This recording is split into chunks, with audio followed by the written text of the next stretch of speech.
आखिर क्या है अंकिता की मर्डर मिस्ट्री? आखिर क्या हुआ था अंकिता के साथ उस दिन और कैसे आरोपी गढ़ रहे थे मनगढ़ंत कहानियां?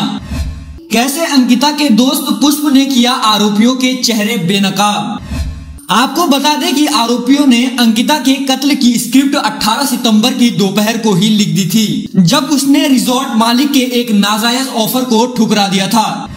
उसी शाम ऋषिकेश के एक बैराज के पास अंकिता को धक्का देकर उसे पानी में गिरा दिया गया। तीनों आरोपियों ने एक कहानी गढ़ी और वही कहानी वो अगले 5 दिनों तक सबको सुनाते रहे। लेकिन इत्तेफाक से जम्मू में अंकिता का एक दोस्त पुष्प रहता था, जिसके पास सबूत होने से उसने इस पूरी कहानी पलट कर रख दिया।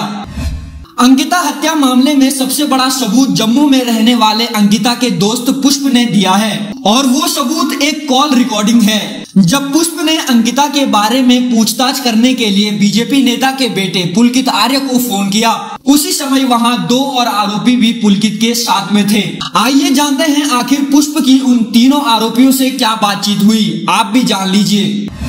बात यूं ही आगे बढ़ी कि अंकिता के दोस्त पुष्प ने पूछ लिया कि अच्छा मेरे को एक बात बताइए, आपका फोन क्यों लिया था उन्होंने? इसके बाद इस पर पुलकित आर्य का जवाब आता है। वो कहता है कि उसका फोन स्विच ऑफ हो गया था, बैटरी डाउन हो गई थी उसकी, उससे बात करनी थी। जब मैंने आपको फोन किया था 9 बजे, जब आपको लास्ट टाइम पे कॉल किया था, तो उस टाइम पे वो मेरे साथ ही थी। उसने मेरे से फोन लिया और उसके बाद मैंने उससे कहा कि फोन दे रहे हो, तो उसने कहा कि मैं आपको मॉर्निंग में फोन दे दूंगी। अब इसके बाद पुष्प ने पूछा तो आप बाहर गए थे, तो आप कब आए? इस पर रिजॉर्ट का मैनेजर सौरभ कहता है कि हम आ गए थे, शायद 9 बज रहे होंगे उस समय। इस पर आगे पुष्प ने कहा कि हाँ, तो 9 बजे के बाद से उसका फोन बंद है और अभी तक भी बंद है, तो मुझे कैसे पता होगा? आप बताइए मैटर क्या हुआ है, पहले ये तो बताइए मैटर क्या है। इस पर सौरभ का जवाब आया कि मैटर कुछ भी नहीं था, नॉर्मल चल रहा था सब कुछ, थोड़ी सी अपसेट थी वो। इसी कॉल के रिकॉर्डिंग में आगे पुष्प ने पूछा कि खाना खाया था क्या उन्होंने?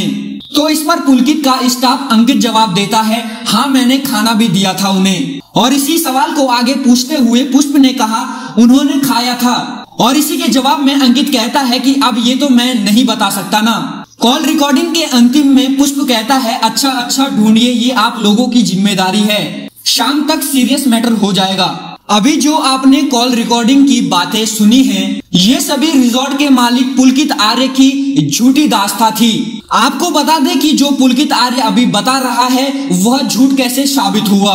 कॉल रिकॉर्डिंग में पुलकित आर्य पुष्प को बता रहा है कि वो चारों रात 9 बजे तक रिसोर्ट वापस लौट आए थे।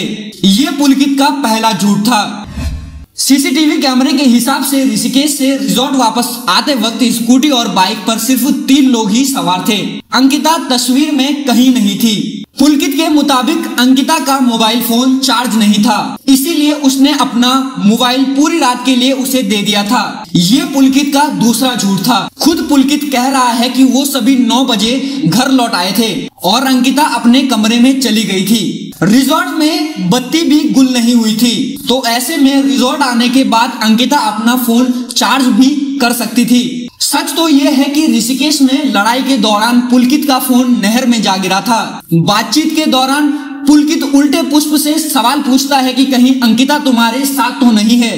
ये खुद के बचाव के लिए पुलकित का तीसरा झूठ था, क्योंकि तब पुष्प ऋषिकेश से बहुत दूर जम्मू में बैठा हुआ था। इन्हीं सभी तमाम बातों से पुलकित आर्य का सच सबके सामने आ गया।